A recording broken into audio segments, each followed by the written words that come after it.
Hey there, everyone. Welcome back to the channel. It's Denise Salcedo, and I'm very excited to introduce to you my guest for today. We have none other than Mason D. Madden. What's up, Mason? What's going on? Thank you for having me.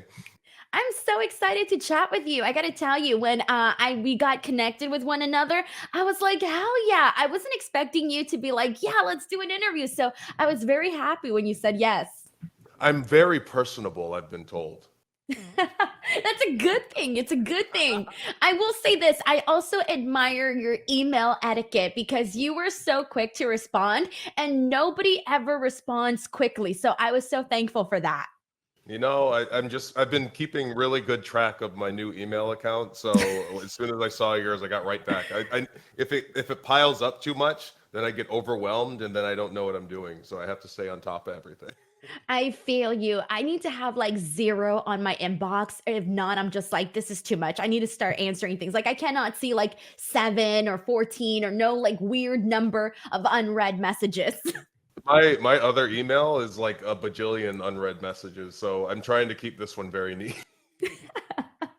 I love it. I love it. So, Mason, let's go ahead and dive right in because there's so many different things that I can't wait to ask you about. And I want to start off with asking you, about your time now that in the last couple of months, you've been done with WWE. You're going off, you're doing a bunch of different new stuff. You're obviously streaming all the time. You're also working independence, kind of getting back on board and doing your thing. What have the last several months looked like for you? It's been extremely busy. It's been a lot of fun.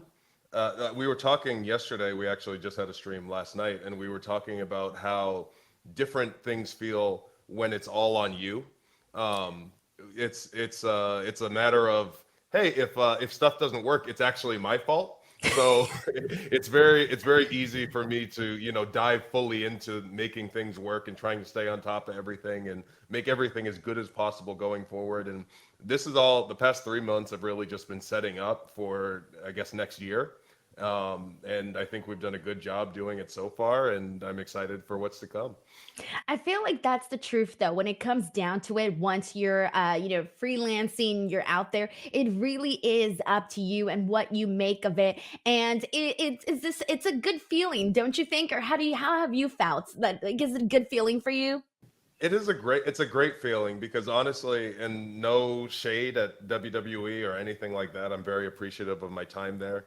But in the time that I was there, nothing that I did was my idea. For the most part, Retribution was not my idea, believe it or not.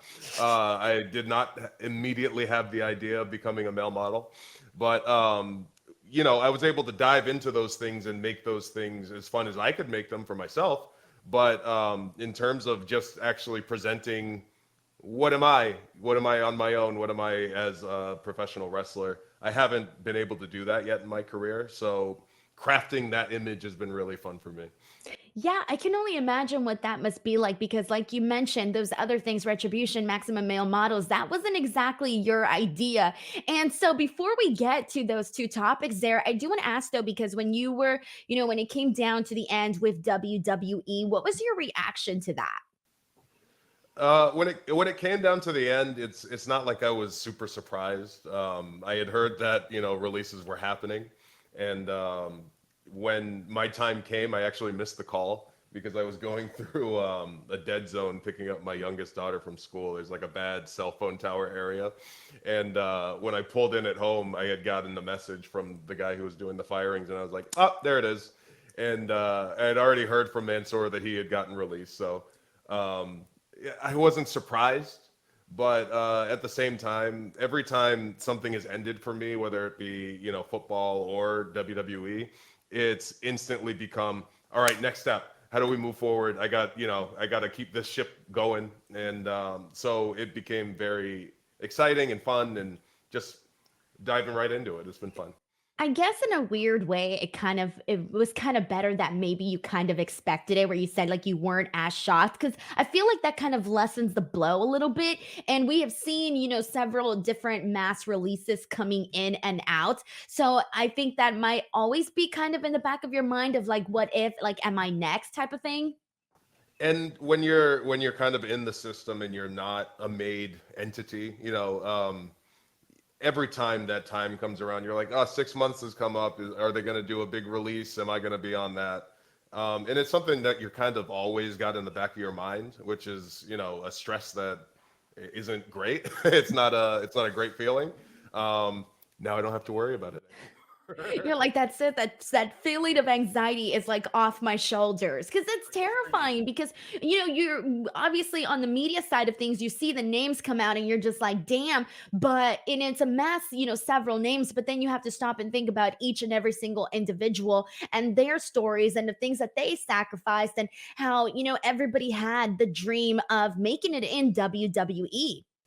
Yeah, absolutely. And it's not even just the individual, it's their family, it's the people around them. It affects a lot more than you'd really think about when they just post a big list of names. So, it can be the worst day of your life or it could be the best day of your life, and I plan on making it one of the best days of mine. It's what you make of it. Exactly. So I do want to rewind and I want to start things off with a retribution because that was I can only imagine interesting time for you. Say it. I was Say it. it was an interesting time for you. I'm not gonna lie to you. It's you come out there, your physique, by the way, is freaking phenomenal. So Oh, kudos you on should see that. it now. It's even better. Yeah. Wait until I come back. It's gonna be even better. But you got the mask. They're out there having you guys kind of be a little bit goofy. It probably wasn't the ideal thing for you, but break it down, man. How did this all happen? Where did the pitch come about? What did you think of it, and how did you feel being part of Retribution? There was no pitch. Uh, if you remember correctly, the initial appearance of Retribution was a bunch of extras, because there were a bunch of like really small guys at the time. That's actually how I ended up being in it. Was there were a bunch of little small guys that were extras. They had no idea who they wanted it to be, from what I understand. And I think they were trying to do an Antifa thing. I think that was the idea, but at the same time, this is it's a very big company. There's not really much room for controversy anymore. So at some point, they were like, "Yeah, maybe we shouldn't, but we already did this big angle, and we need to kind of finish it in some capacity." So I actually got added to it, kind of. Uh, the next week, after the next week, the Twitter had made fun, or X, formerly known as Twitter, made fun of all the little guys in the Antifa masks that were wreaking havoc on the place. And I think Vince says, "Well, let's get some bigger guys." So there was a group of NXT Performance Center guys that were on the bigger side, so that they had more intimidating masked men running amok. I believe I speared Big E in that segment, and I kept my head down because I was like, "Hey, if I can, because I wasn't doing anything in NXT, I was like, if I can stick in this and somehow slip through into actually getting unmasked and be stuck in it, this will be the best moment of my life."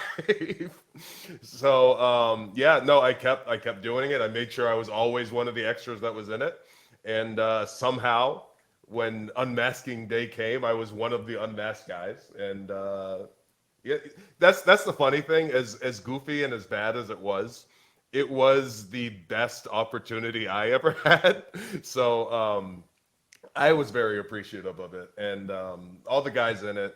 Dijak, who's killing it in NXT now. Shane Haste, who's killing it all over the world right now. Mia, who I will only call Reckoning because that's what Vince named her, and Ali later on. We all we all went into it and we wanted to make it work. And sometimes that's an uphill battle. It can be difficult, but we very much approached it as like, you know what? Nobody's gonna make this work but us, so let's try and make the most of it. So that was kind of our attitude. And, you bring up a great point because, like, for you at that point, that was going to be a something that can catapult you into something else, right? Like, you just have to be there. You got to get your TV time. You got to have something, right? And so, at what point did you realize, hey, this is probably not going to work, and they're probably going to cut this out, at some point? Like, when did you start to realize that? When it stopped being so if you remember, retribution segments were really like we were finishing the show. We had the really cool angle with the Hurt Business, which did really well everywhere. We had a really cool segment with Wyndham and Alexa, and there were like we had a lot of cool moments. But as soon as those cool moments started drifting down, and we were like, they're not really feeling it. I think they just want to kind of kill it. I could tell that it was probably time to start thinking of something else. I think, yeah, we broke up. They had me and T-Bar, Chokeslam Ali, and then there was no direction for a while. But it was like a gradual descent of like, oh yeah, we were in these highly featured segments, so like we're in these kind of featured segments. But yeah, Thunderdome was wild. The Thunderdome era. Oh my gosh, don't even want to go back to that. That was I can't only imagine, like, what was that like for you guys? It was something else. It was my first time wrestling on TV. I had not wrestled on NXT TV at all in my entire developmental upbringing. So for my first time on TV to be such like a alien version of what TV is, where commercial breaks would happen and you could like go and get some water, like nobody's there, and the bumps all hurt way less because there was not like the only sound was the air conditioning fans, the so it really felt like wrestling in front of nobody. Yeah, yeah. um it was something else. I'd rather never do it again. Well, no, of course not. Because can you, like, I can't even imagine going out there to wrestle because it's like the thing is, you want that reaction from the crowd, right? Like, you want to see, like, oh, am I doing a good job? If the crowd cheers, if the crowd boos, if the crowd has any sort of reaction. And there, it's like you're just seeing, heads on a screen, and some people look like they're chilling. Like, not everybody's going to be like, woo. Yeah, it was something else. And honestly, like I almost wonder what the alternate future looks like, where we could hear crowd reaction and like pivot accordingly.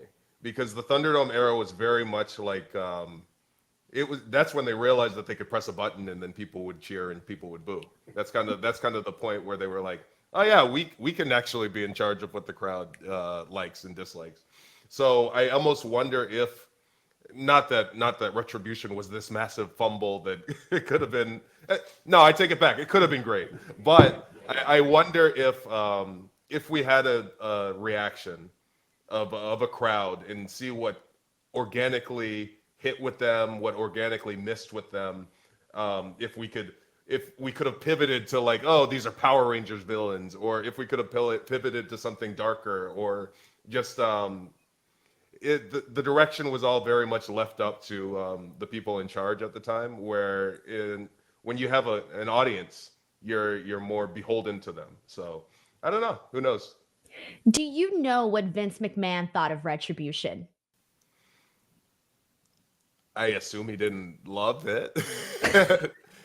I okay. Here's my here's me reading tea leaves like some sort of wizard or mystic. If I had to guess, Vince has these ideas for things, and he doesn't necessarily always know where it's going to go, and he doesn't necessarily always know how they're going to get there. And that's part of the genius of what he's been able to create over the course of forever. But especially in these later years, it was kind of just like, I want to do that Antifa thing, and they were like, okay, well, what does that lead to? I don't know.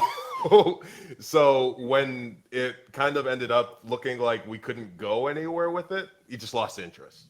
So I don't think he hated it. I just think he just if he loved it, then we'd still be doing it. Right, of course, of course. So like that's the thing that I'm curious about too, is because now we got Triple H doing creative, he's doing his thing, and Vince McMahon is, not doing creative as of right now. So you obviously you got a lot of years working under Vince McMahon. What was that experience like? And did you ever think the day would come where he wouldn't be running creative? I never thought it was possible.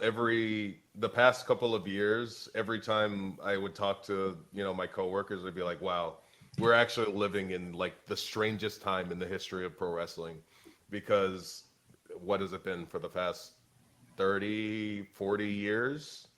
WWE has only been WWE under Vince McMahon, and for it to have even hinted that somebody else was making decisions was completely bizarre, completely unfounded.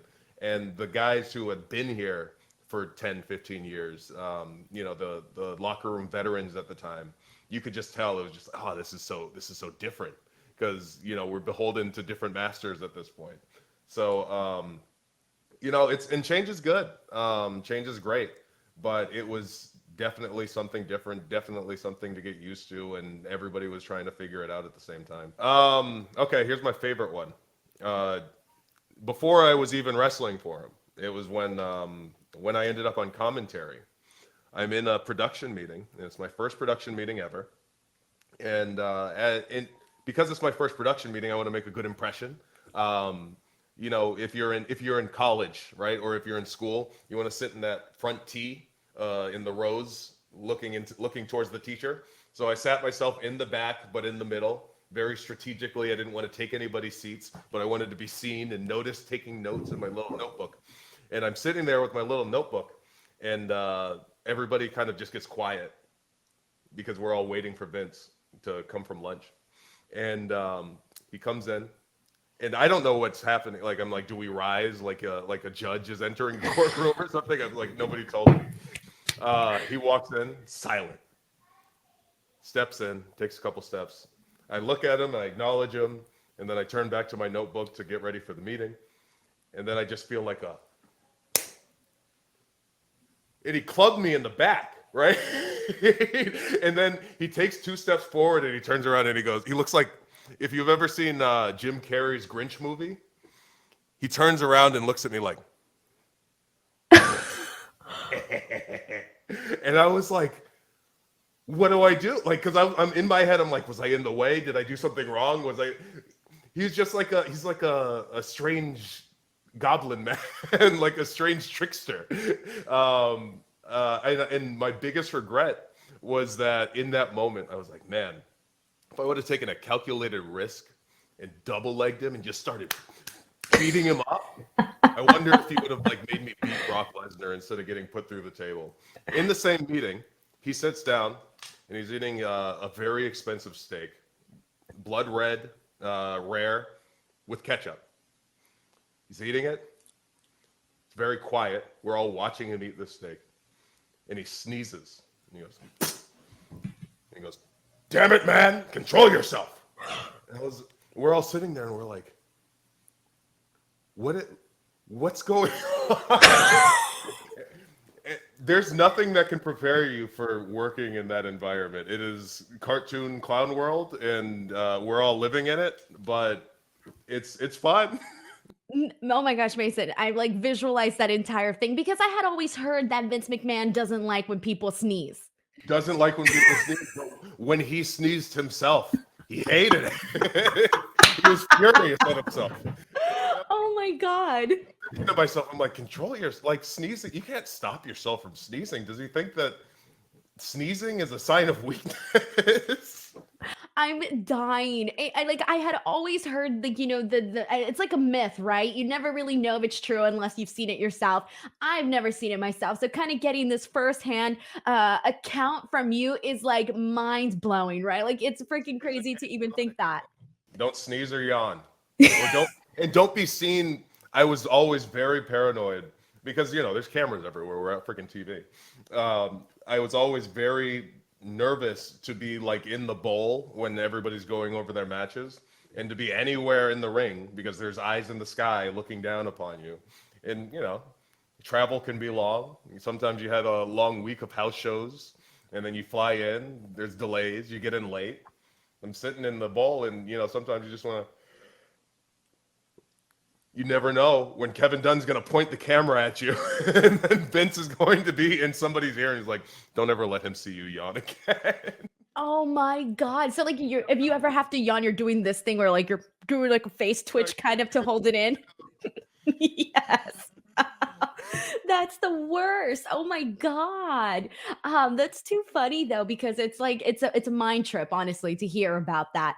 I can't even believe it. So when by the way when he clobbed you over the I don't know the back, was he just doing it because you were new that day, it's just to just mess around?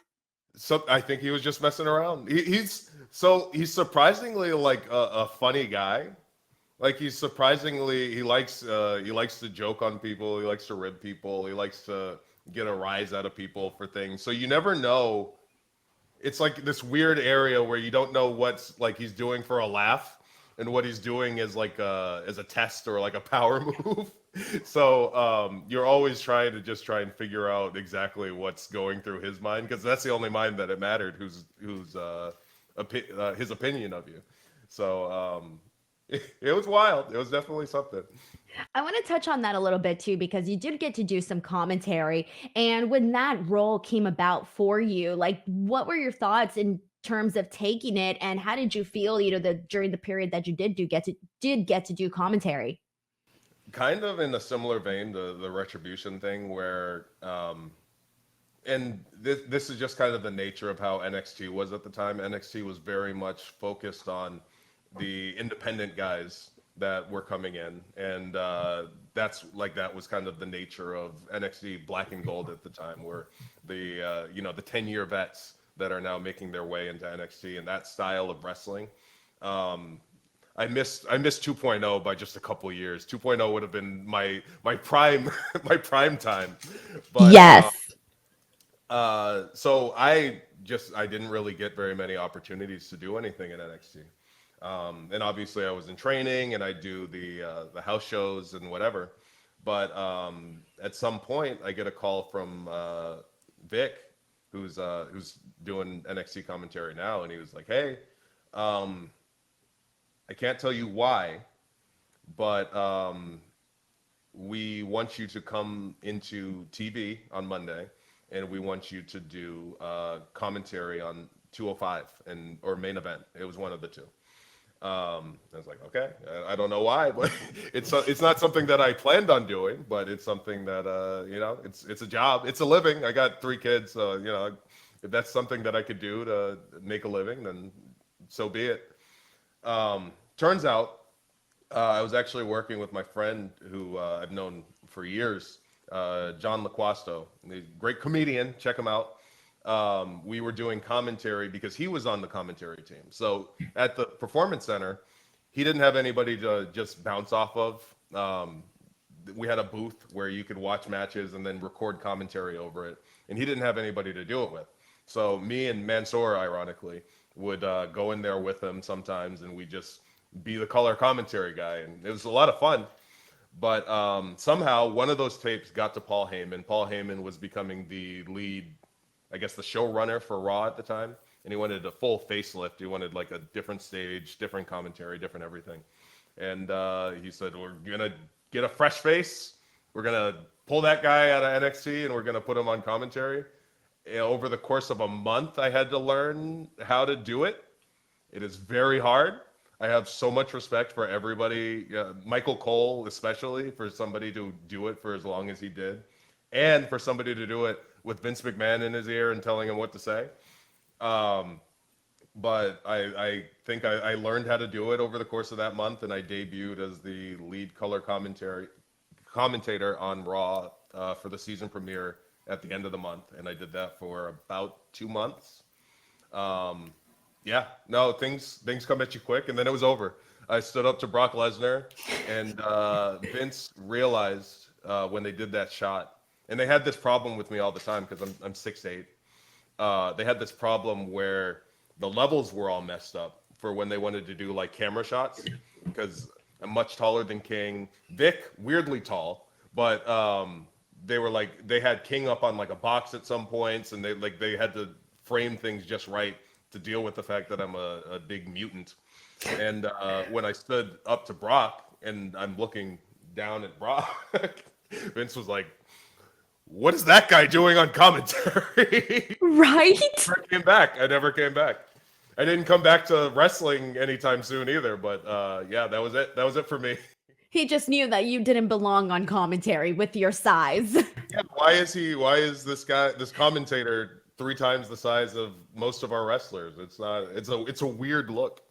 It was hard for me because I wasn't. I was a color commentator, and that role is usually like the JBL, the Booker T, King. It's the guy who was a wrestler and then is now a commentator and could say, "Oh, I've been in that hold before. That hurts," kind of thing. And to the general audience, I was not that. So it was a very difficult job to be like the guy who lends credibility to moves and stuff, and not be like a wrestler to the audience. So it was interesting. How did you like it though? Like, do you how much different do you think your life would have been had you been staying in that role for, over a year had you done that? It would have been completely different. I liked it. I learned to like it. It was very hard, like I said. It's so much more than just talking. Well, one, talking for 3 hours is not an easy thing. But it's so much more than that. It's getting ad reads. It's counting down things to commercial breaks. It's having 3 voices in your ear with 3 different people telling you what to say. Um, so it is a lot. But after my first show, me and Vic go to the back, and Michael Cole, he's clapping for us, and he's like, "You guys are gonna have this job for the next 20 years, or as long as you want to do it." And I was like, "Wow, this is my life now." It was not my life. It Yeah. ended up being my life, but I think we all end up where we're supposed to be. So it's okay. I appreciated the opportunity. It's now a different tool that I have in my belt. How many wrestlers can go around and say that they've done commentary for Monday Night Raw? Not a lot. So yeah, no, I'm thankful for the opportunity, but um, I'm glad to be bumping again. Yeah, for sure. It was just like the thing that's meant to be. It was like this little pit stop, but you know what? You found your groove back once again. So I do want to go ahead and dive into Maximum Male Models because that was the last iteration that we got to see of you in the WWE. And this was so, out of left field. You and Mansoor going out there and doing like some of the most ridiculous things like modeling, you're doing the water, you're doing the eyes, you're voguing, you name it, you're doing it. Oh my God, what was your initial reaction when you found out that the next thing you were going to be doing on WWE television was portraying a male model? So I had been off TV for a couple of months.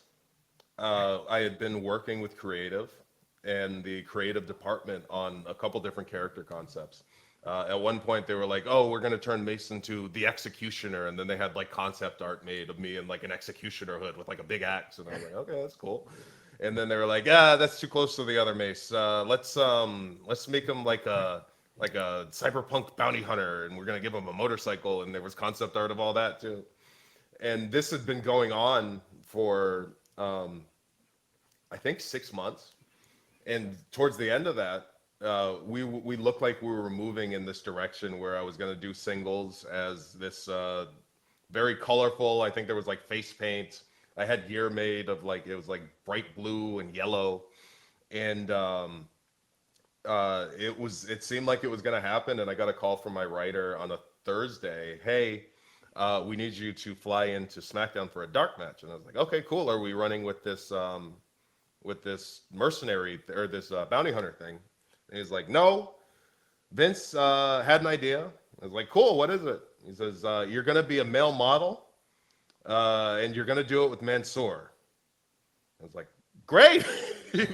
And they had no idea that me and Mansoor are best friends. We go on family cruises together. We told Vince, we were like, "Hey, Vince, like we actually get along. Like we're good friends." And he was like, "No, I didn't know that. That's great. Get out." But no, it was a wild ride. And what was funny is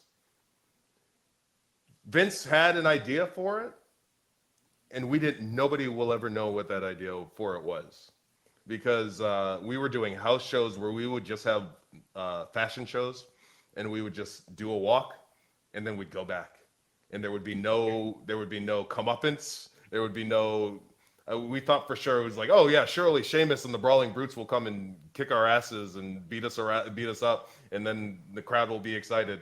It's very Lynchian, freaking. We do the walk, we pose, everybody's confused, and then we'd leave. And that's when we had the long segments. We had like a full fashion show segment on, I think it was SmackDown. Um, but when after 2 weeks of that, and that was 2 weeks of Vince having his hands in every aspect of it, he loved that idea. It was his baby. Vince stepped down, and I looked at Mansoor and I was like, "Wow, we got to be the most unlucky guys in the history of sports and entertainment. That the moment that we have Vince's full attention is the moment that, for the first time ever in history, Vince McMahon is no longer in charge of WWE." Oh my God. Yeah, so we disappeared again for a little bit, and that's actually how we ended up doing our YouTube show. So it's like you never really knew what the end game goal was for the Maximum Male Models. No, we had no idea. And it clearly wasn't where we went, because when he came back in some capacity, it wasn't like anything that he was super interested in anymore. So we'll never know. That's going to be the grand mystery for the rest of ever. What was supposed to happen with the Maximum Male Models? And so when you're Yeah, yeah. There's so many in my career. There's so many like what ifs, alternate universes. What if this didn't happen? But You're like, what if Retribution was presented differently? What if I would have stayed on commentary? What if we had an end game for Maximum Male Models? we'll never know. No.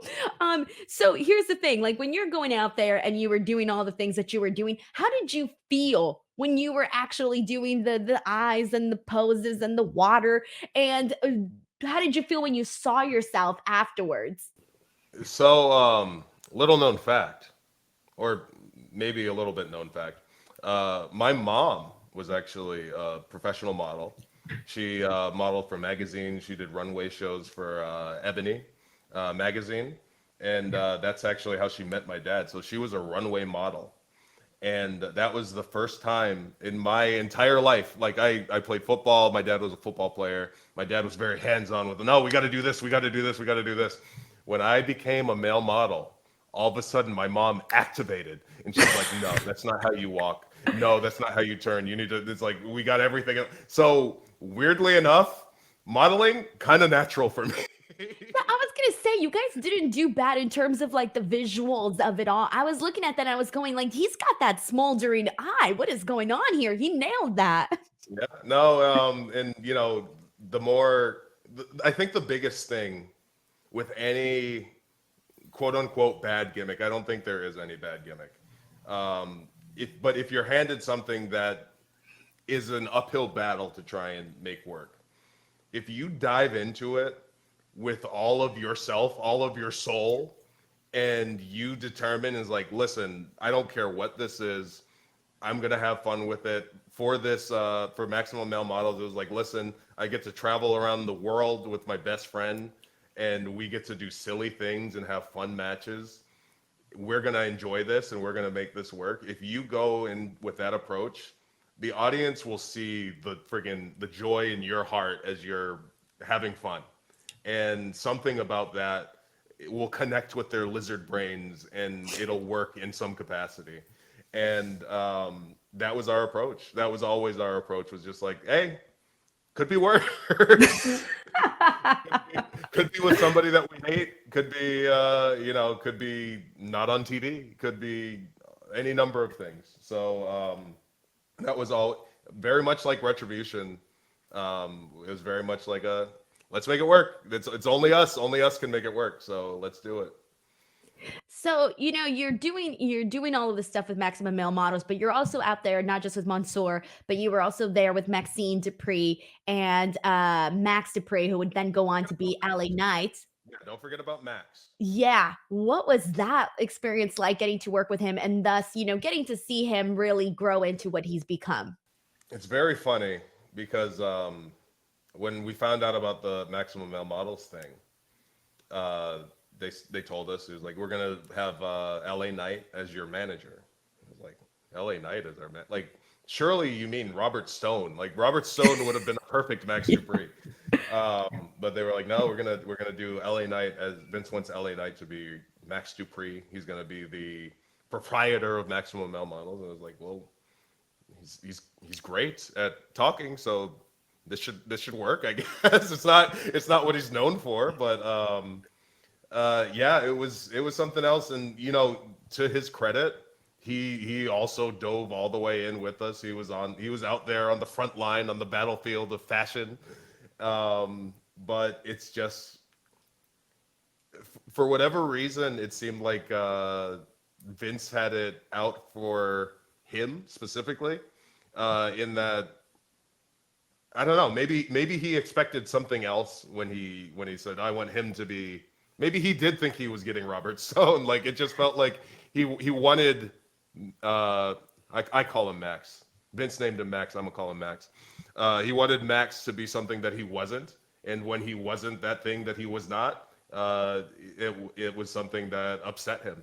So that's how we ended up with Maxine because he just got replaced. But it worked out for him. Yeah, definitely, for sure. For him. Oh my god, though, it's just so wild because you start to like I'm curious, like I want to get inside Vince's brain and try to figure out what he saw in specifically in LA Knight to put him in that particular role. I think that within itself is freaking crazy. So, we're talking about all of these different types of pitches. What pitches did you ever make to them that you were kind of hoping maybe got done? Did you ever give any of your own pitches? Oh yeah, I made a bajillion pitches. I was there for 7 years. I never did anything. So all I did was work out and pitch and train. So I've been a wrestling fan my entire life. I've always had ideas for things that I thought would be cool in wrestling. So it was almost like it was like a fool's errand where I would hear stories. For example, Nikki Cross. The Nikki ASH character happened because Nikki waited for Vince for an entire show, waited until after he was done with whatever he was doing after the show. She handed him a folder and said, hey, this is the concept of a character that I'm interested in playing. Let me know if you like it. And he took it, and she didn't hear from him for 6 months. And then 6 months later, Vince said, or somebody, a writer tells her, Vince loved your pitch. You're going to do it next week. Do you have gear? So in the back of my head, I was like, there's always a chance that if you throw stuff into the abyss, maybe one day it'll get spit back at you. So yeah, I had all kinds of ideas for man, I couldn't even tell you.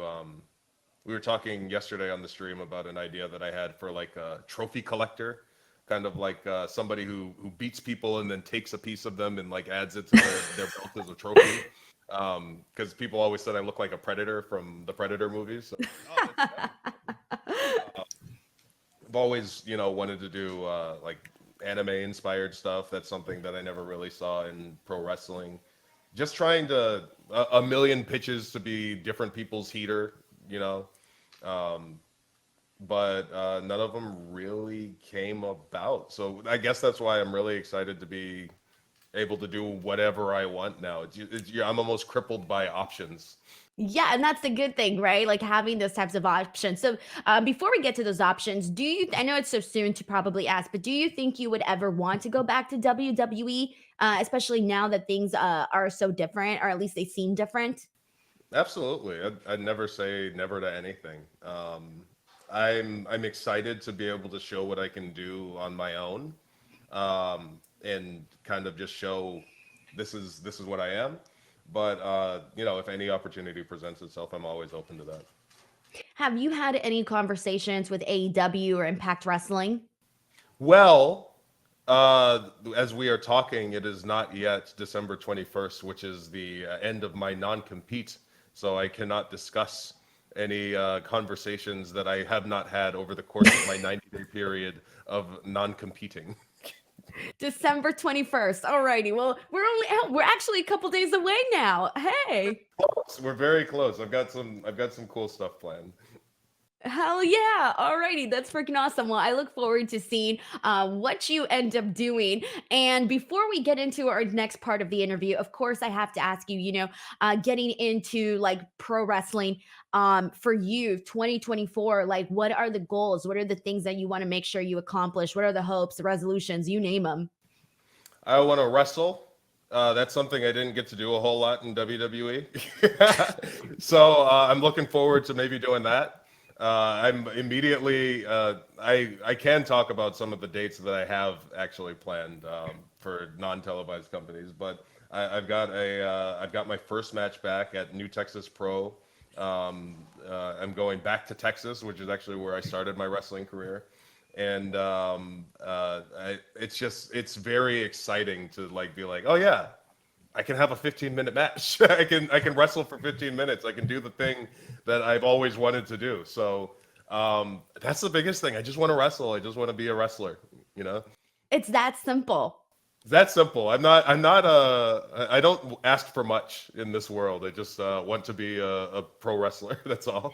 And obviously, your bestie, your buddy, who I'm going to have here in a couple of weeks too on the show, Mansoor, he's going to be doing GCW. I think that would be pretty cool to see you there as well.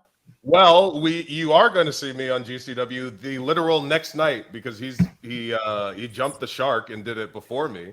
But Oh, yeah, we're both doing Effie's Big Gay Brunch the next day in Tampa. hell yeah. So, yeah, we're gonna have a blast with that. We might have to go to a dark place, a place that we haven't been to in a long time to compete in that kind of environment. So we'll see what happens. Oh my gosh, I can't wait. And I love Effie. I think you guys are gonna have a freaking blast, man. A freaking blast. Okay, so I want to go ahead and get into this like lightning round game where I'm basically gonna ask you 10 random questions and you answer them however you please. This is just kind of an extra way to get to know you a little bit. So here we go. Question number one. What was your favorite WWE career moment? My favorite WWE career moment was pouring water all over myself at SummerSlam. Let's go. You were hydrated. That's the good thing. You know, and water sales were off the charts. I think so many people were hydrated after that. Big moment for the world, honestly. Question number two. Who was your favorite person to travel with and why? Well, I always traveled with Mansoor even when we weren't together. We stayed in the same room. I am his road wife. But I also had a lot of fun in Retribution days. I was Dijak's road wife. So I think I'm the better roommate out of both of them. Both of them have their own disgusting habits that I won't. That's not my place to say. But I did enjoy traveling with them. And shout out to my friends. Scarlett and Karrion Cross, who we do dinner after every show. Oh, that's so nice. I love that. Was that like a tradition or was it just sporadically? Oh, so, somehow we just ended up. That was the group. We were all in the same show, and we just ended. We gravitated to each other. I don't know. If you would have seen us out, you would have never expected to see the male models and Cross and Scarlett. That was a unit. I love that though. I always hear of that like odd couple friends where I'm like, oh, you guys traveled together. Oh, you guys hung out together. Oh, that's not what I expected. That's pretty cool though. I like that. Yeah. Question number three. What was it like to get F5 through the commentary table by Brock Lesnar? Surprisingly gentle. Oh, Brock was a gentleman. When I found out it was happening, Brock came whenever he came. It's probably a little bit before the show, and he says, "So here we're doing business." I was like, "Yeah. Anything you want from me?" And he was like, "Well, I'm gonna give you an F5. That's a fireman's carry, and basically I just lift you over my head and I drop you on your stomach for like a belly bump." And I was like, "Yes, Brock, I know what an F5 is." Uh, but when he did it, One, I don't know why. Maybe he just saw me and he's like, "That's a big guy. I should give him a club to the back first to protect his size." So if you watch it back, he like grabs me and then he clubs me. He's like sell, and I was like, "Okay, I'm selling everything. I'm a commentator." But it's easy, not a problem. I never imagined that Brock Lesnar would be explaining to anybody what an F5 is because, like, literally everyone knows what an F5 is. So the fact that he felt he needed to explain that is kind of funny within itself. When he told me, I was like, Brock, listen, I became a wrestling fan because when I was a boy, when I was a youth, for my PlayStation 2, I got the game Here Comes the Pain with you on the cover. I know what the F5 is. That's great, man. Question number 4. Who are some of the guys you wish you would have gotten a chance to wrestle in WWE? I'm trying to think of who I didn't. So there's so many people that I can't name any of my great televised matches, but I've had a lot of awesome matches at house shows with a lot of awesome people. Um, I don't know. It's like I said, I just want to wrestle, and I just want to wrestle everybody. So I just want to wrestle everybody who I haven't wrestled yet, because I want to do it. I want to be wrestler, you know. That's going to be the theme of 2024. I just want to wrestle. I just want to wrestle. Put it on a t-shirt. Question number 5. Which wrestlers are in your Mount Rushmore? Okay. Okay, let's see. What are we Mountain Rush? I can answer this however I want. I could do Yeah, my it's up to top you. wrestlers. I could do my top wrestlers of fashion. I could do Ooh. if I did my top wrestlers of fashion, what do I get? 4? Yes, I want your fashion and I want your like all around greatest, like all encompassing everything. Both. Okay. My fashion wrestlers, number one, you got to give to the drip god, the most fashionable man active, Seth Rollins. After that, you're looking at maybe a Rico. Uh, Yes. yeah, Rico's very fashionable. After that, maybe let's see. This is a tag team, a tag team induction, so it's one spot. Got to give it to Billy and Chuck, another pair of platonic life partners. And after that, Ric Flair. Perfect. Now all around Mount Rushmore. All around, I guess my favorite wrestlers growing up, I wanted to be, when I got the opportunity to be Mace, I was like, this is my chance to become the Black Cane. When I was making my Create a Wrestler in Here Comes the Pain, it was a Black Cane. So I put Kane up there. The first thing I did when I started wrestling, the first thing out of football when I started wrestling with Booker T's Reality Wrestling was I painted my face like a Kabuki warrior, and I became the Big Black Great Muta because the Great Muta is also my favorite wrestler. Speaking of Booker T, I would also put Booker T up there as just a trailblazer and a trendsetter for black wrestlers. I couldn't be the Black Booker T, unfortunately. It was already taken. But yeah, no, I wanted to be him too. And for a fourth, let's go with Eddie Guerrero. I never had anything that I wanted to do like Eddie because I could not. He was too great. I love that. Oh my God, that is a great list. That is a great list. Question number 6. What are your top 3 favorite anime? My top 3, okay. The most obvious one is Neon Genesis Evangelion. That's my number 1 property of all time. I could tell you anything about it, and this interview could have been completely about that show, and I could have talked to you about it for 4 hours. After that, all right, let's think. So these are the most dangerous questions. I can talk about my favorite wrestler and not get a bunch of people that'll rain down hate upon me. So I need to be careful as I look to my shelf. You're like, the Uh, anime fans are going to get me. yeah, I can't have the anime fans get me, so it has to be very strategic. What's scarier, having the anime fans come after you or the wrestling fans come after you? Anime fans. Oh, really? See, I don't know anything about that world. So everything you tell me is like brand new information. Brand new. Okay. Right now, I love Chainsaw Man. Chainsaw Man is excellent. It's actually one of the first manga that I've gotten like into and reading currently. It's a very good show. Very excited for the next season. After that, I've got this Yu Yu Hakusho shirt. Classic. It was on Toonami when I was a kid. I used to watch it before going to football practice. They just released the Netflix show, which was good. So I've heard. But speaking of Netflix shows, got to give one to Goat Piece, One Piece. Oh, okay. I've heard of One Piece. I don't know how, but I've heard of One Piece. One Piece just had a big Netflix adaptation that did really well. It's another excellent show. Awesome. Question number 7. What's one thing you wish you knew how to do? It could be literally anything. Let's see. What do I wish I knew how to do? I wish I could play an instrument. Any instrument or a specific one?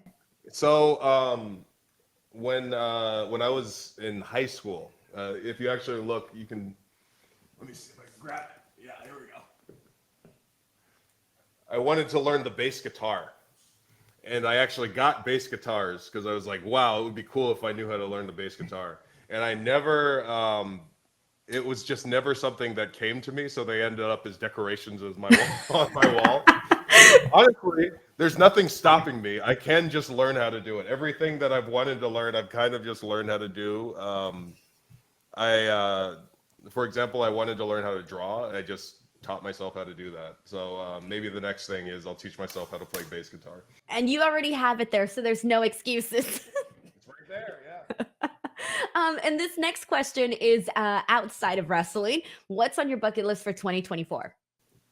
Outside of wrestling, my bucket list is to spend a whole lot of time with my family. I get to not miss as much because I get to choose when I travel. So I wanna take my family to Japan. Yeah. Use wrestling to do it. That'll be good. A nice work vacation. A little bit of work, a little bit of pleasure, good time. Question number 9. What's one thing you miss most from WWE? Um, as unstable as I made it sound, obviously, there is a certain stability of, hey, this is where you work. Either somebody's going to call you and you're going to go to work this week or not, but you are working. It is employment. So I guess I'm going to miss the stability of employment, but also I'm going to relish in the ability to just do whatever I want. Yes, exactly. And last question number 10. Do you have any secret talents? I kind of already spoiled it. Yeah. I can draw. If you look at my t-shirt shop at foryourwear.com/MXM or Mace Madden, you can actually see most of the designs I did myself for my stuff and our team stuff. I drew those. So that is my secret talent. I love that though. That's so cool. Alrighty, so there you have it. I want to thank you so much for doing this interview with me. It was so nice to kind of catch up with you and just be able to talk about, everything. So before we go, like, please let the people know where they can, support you, where they can follow you, all of that. You can find me almost anywhere at Great Black Otaku. That's my branding. It's been my branding since college, I think.